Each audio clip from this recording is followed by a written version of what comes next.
Fala galerinha do YouTube, aqui quem fala é o Julian, sou estudante de licenciatura em Física no Instituto Federal de Santa Catarina e nesse vídeo vou falar da termodinâmica no nosso dia a dia. No dia a dia, podemos observar que entre os trilhos de ferro, nas quadras de futebol, em pontes e viadutos, algumas fendas, um pequeno espaço entre as aberturas de ferro dos trilhos ou entre as placas do chão das quadras de futebol, pontes e viadutos, que serve para evitar que ocorram possíveis danos na estrutura. Esses acontecimentos podem ser explicados através da dilatação térmica. A temperatura nada mais é que a medida de agitação entre as moléculas. Quanto maior a agitação entre as moléculas, maior será a temperatura, e vice-versa. Quanto maior a temperatura, saberemos que as moléculas estão se agitando mais. Essas moléculas podem ser qualquer uma. Vamos tomar como exemplo a molécula de água. Ao ferver a água, pode-se perceber que a quantidade de água dentro de uma panela aumentará.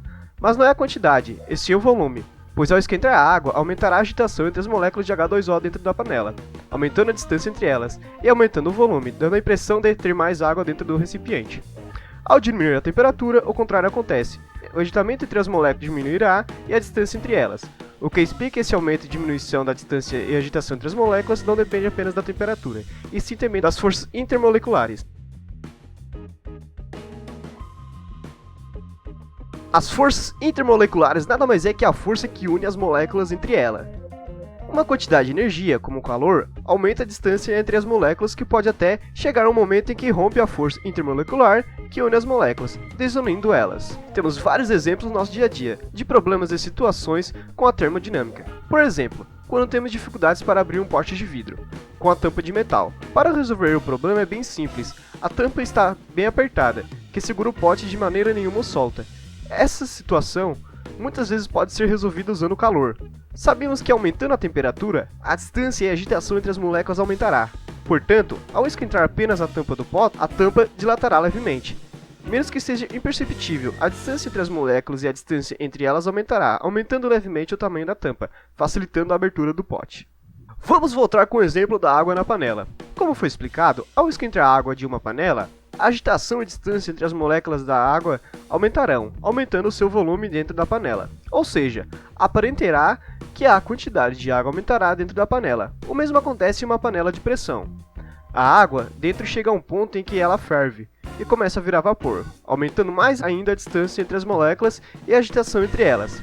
A distância e a agitação aumenta até chegar a um ponto em que não há mais espaço dentro da panela, acontecendo algo que chamamos de pressão, onde cada vez mais, de acordo com o aumento da temperatura, ao invés de aumentar o volume da água, a agitação entre as moléculas e a distância entre elas começará a colidir com as paredes da panela, e cada vez mais com mais violência. E é exatamente por isso que é perigoso mexer com a panela de pressão, pois pode acontecer da panela explodir, espirrando em alta velocidade a água e vapor quente. A dilatação térmica existe em qualquer corpo, seja qual for, e acontece a todo momento em nosso dia a dia, até onde achamos que não há. O nosso sangue passa por nossos vasos sanguíneos, que ocupam esses vasos, e esses vasos possuem um diâmetro também.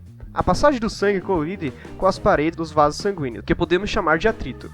Esse atrito gera uma resistência do sangue, quanto maior os vasos sanguíneos, menor essa resistência. Com o aumento de temperatura, pode-se notar que nos sentimos sonolentos, fracos. Isso se deve à baixa pressão arterial, já que o aumento do calor faz com que aumente também os vasos sanguíneos, aumentando o espaço para o sangue percorrer, havendo menos atrito, ou seja, menos pressão, já que o sangue colide menos com os vasos.